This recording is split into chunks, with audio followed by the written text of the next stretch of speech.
Cancel हुई है, इसमें हर कई लोगों का अपना मत है। कुछ लोगों का है कि नहीं गलत हुई है, ठीक है, आपका जो मत रखते हैं आप जाने, उससे किसकी क्या राय है उसमें वो महत्वपूर्ण नहीं है। और कई बार होता है कि कोर्ट के जजमेंट के खिलाफ कुछ लोग समूह जो है खड़े होते हैं, ठीक है, आज हमारे यहाँ आप उसके खिलाफ अपना विरोध भी कर सकते हैं। आपको लगता है कि जजमेंट सही नहीं है, आप अपनी बात कहिए, लेकिन उस किसी चीज की आड़ में ऐसे अपशब्द इस्तेमाल करने, ऐसे शब्द इस्तेमाल करने, बस सिर्फ प्रधानमंत्री और गृहमंत्री की बात नहीं है। प्रधानमंत्री और गृहमंत्री की बात में करें तो और भी गंभीर हो जाता है, लेकिन किसी सामान्य व्यक्ति के बारे में भी अगर आप कब्र जैसी ऐसे शब्दों का इस्तेमाल करें, ये बिल्कुल गलत है। हम इसकी निंदा करते हैं। आप अपनी बात कहिए, अपने कठोर शब्दों में कहिए, अपनी बात कहिए, कोई दिक्कत नहीं है, लेकिन लोकतांत्रिक परंपराओं में और देश की सभ्यता को देखते हुए ये कांग्रेस का हमेशा मत रहा है कि राजनीति में हमेशा सब शब्दों का एक सभ्यता से एक लिमिट के अंदर इस्तेमाल करना चाहिए। और बल्कि इसीलिए हम लोग बार बार कहते हैं, जो पिछले 8-10 साल से एक बहुत भद्दी, बहुत घटिया भाषा का इस्तेमाल होने लगा है, तमाम पार्टियां करती। आम आदमी पार्टी ने एक तरीके से इस तरह की भाषा की शुरुआत की, बीजेपी में भी बहुत से लोग इस तरह के शब्दों का इस्तेमाल करते हैं। इन सब की हम निंदा करते हैं। और मैं जेएनयू के स्टूडेंट से उनसे भी कहूंगा, देखिए इस तरीके की भाषा का हमारे कम से कम समाज में, हमारी राजनीति में कोई जगह नहीं है। कोर्ट के फैसले के बारे में बहुत से विशेषज्ञों की अपनी अपनी राय है, ठीक है।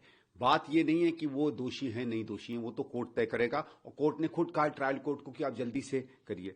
सामान्यतः ये माना जाता है कि अगर लंबे अरसे तक कोई भी जो दोषी जो है वो अगर जेल में है और कोर्ट केस तय नहीं कर पाए हैं तो उन्हें बेल मिलनी चाहिए। इसमें कोर्ट ने जो भी आड़ ली है, मैं कोई विशेषज्ञ नहीं, इसलिए उसमें नहीं जाना चाहूंगा।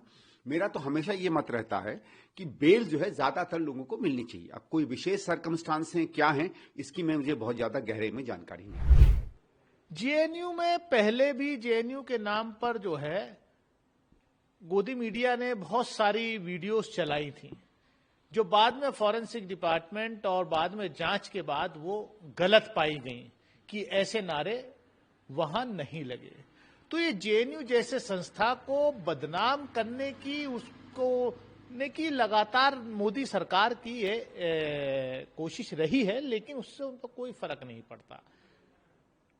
जेएनयू के छात्र हों, वहां के शिक्षक हों, वो इस देश में और दुनिया में लोकतंत्र के प्रहरी हैं। जब जब इस देश के लोकतंत्र पर, संविधान पर हमला होता है, तब जवाहरलाल नेहरू यूनिवर्सिटी जैसे विश्वविद्यालय के लोग अपना प्रोटेस्ट, अपनी जो संविधान के अंतर्गत उनको आजादी दी गई है, उसका वो उपयोग करते हैं। मुझे नहीं मालूम कौन से नारों की आप बात कर रहे हैं, लेकिन जेएनयू के बहुत जागरूक लोग हैं। या वो वीडियो अभी तक आपने देखा ही नहीं? मैंने वीडियो देखा नहीं है वो, क्योंकि क्या है कि जो परसेप्शन है भाजपा और संघ का,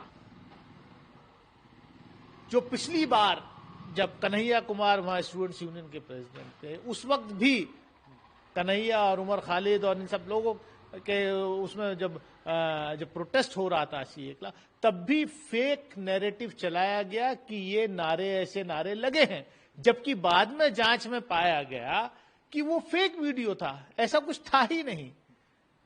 तो आज का जो वीडियो, अगर मैंने तो देखा नहीं, अगर कोई ऐसा वीडियो सर्कुलेट भी हो रहा है तो उसकी वैधता पर सवालिया निशान है। मैं इतना ही कहूंगा कि जवाहरलाल नेहरू यूनिवर्सिटी